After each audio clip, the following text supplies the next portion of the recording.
কেমন ছিল বিশ্বনবী হযরত মুহাম্মদ সাল্লাল্লাহু আলাইহি সাল্লামের ঘরবাড়ি, এই কৌতূহল মেটানো যাচ্ছে ঢাকাতেই।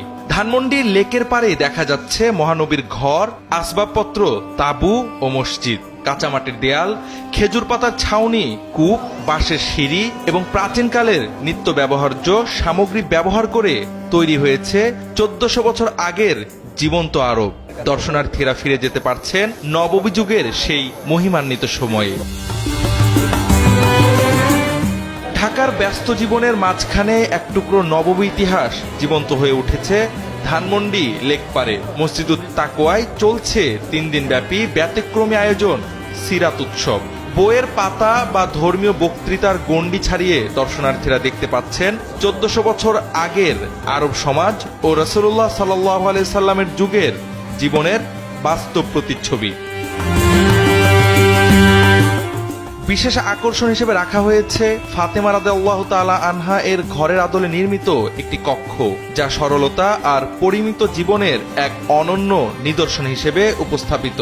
পাশাপাশি রয়েছে আম্মাজান আয়েশা রাদিয়াল্লাহু তাআলা আনহা সহ উম্মুল মুমিনিনদের ঘর, যা মাটির দেয়াল ও প্রাকৃতিক উপাদানে তৈরি করে তুলে ধরা হয়েছে নবীজির জীবনের আত্মিক অধ্যায়। প্রদর্শনীতে দর্শনার্থীদের চোখ পড়বে নবীজির মেম্বারের আদলে নির্মিত একটি স্থাপনা, যা স্মরণ করিয়ে দেয় ইসলামী দাওয়াত ও রাষ্ট্র গঠনের সূচনা লগ্নকে।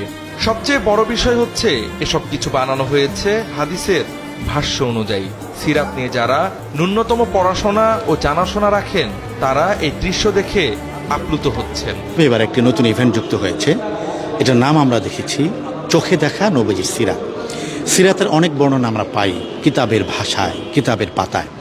সেখানে আমরা নবীজির ঘর কেমন ছিল তার চিত্র পড়ি, মসজিদে নববী কেমন ছিল তার চিত্র অধ্যয়ন করি, আমাদের আয়েশার ঘরটা কেমন ছিল সেটা আমরা অধ্যয়ন করি।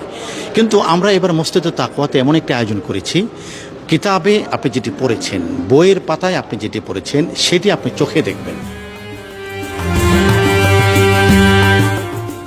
আমরা হাদিসের ভাষায় যেভাবে রসুলের সিরাতটা পড়েছি, অধ্যয়ন করেছি, এবং শামাইলে তিরমিজির মধ্যে যেভাবে আমরা হাদিসের ভাষা অনুযায়ী আল্লাহ রসুল সাল্লাল্লাহু সাল্লামের রওজা মুবারক কেমন ছিলেন, তা আল্লাহ রসুল সাল্লাল্লাহু সাল্লামের মিম্বার কেমন ছিল, আম্মাজান ফাতেমা রাদিয়াল্লাহু তাআলা আনহার ঘরটা কেমন ছিল, এবং কি আরবের কূপগুলো কেমন ছিল, সেইটা আমরা হাদিসে পড়েছি। সেটা বাস্তবিকভাবে তাকওয়া সোসাইটি যে এত সুন্দর একটা আয়োজন করছে, যে একবারে হাদিসের নমুনায় হুবহুব তারা সর্বোচ্চ চেষ্টা করেছে হুবহুব নমুনাটাকে মানুষের সামনে পেশ করা। শুধু বড়রা নয়, স্কুল কলেজের ছাত্রছাত্রীদের মধ্যেও দেখা যাচ্ছে ব্যাপক আগ্রহ। পাঠ্যপুস্তকে পড়ে আসা ইতিহাস এখানে বাস্তব রূপে দেখা যাচ্ছে। ফলে শিশু কিশোরদের মধ্যেও ইসলামী ইতিহাস ও সিরাত সম্পর্কে জানার একটি নতুন আগ্রহ তৈরি হয়েছে। অনেক প্রতিষ্ঠান থেকে দলগতভাবে শিক্ষার্থীদের নিয়ে আসা হচ্ছে প্রদর্শনী ঘুরে দেখাতে। আমার যে নবীজিদের বই সেগুলো পড়ে নবীজের জীবন কাহিনী জানতাম, বাট আমি কখনো চোখের সামনে উদাহরণগুলো দেখিনি। যেমন নবীজির ঘর আজকে কীরকম ছিল, নবীজির জিনিসপত্র, বিছানা, বালিশ সব দেখে আমার খুবই ভালো লাগছে। এবং আমার জীবনের প্রথম এটা, আমি এর আগে কখনো এরকম এক্সাম্পল দেখি নাই, নবীজির ঘরের এরকম এক্সাম্পল দেখি নাই। সব মিলে আমার খুবই ভালো লাগছে। প্রতিদিন সকাল 10টা থেকে রাত 9টা পর্যন্ত দর্শনার্থীদের জন্য উন্মুক্ত এই সিরাত উৎসব শুরু হয়েছে বুধবার, শেষ হবে শনিবার। মাত্র 3 দিনের এই আয়োজন সীমিত সময়ের হলেও এর আবেদন ও প্রভাব দীর্ঘস্থায়ী হয়ে থাকছে দর্শনার্থীদের মনে।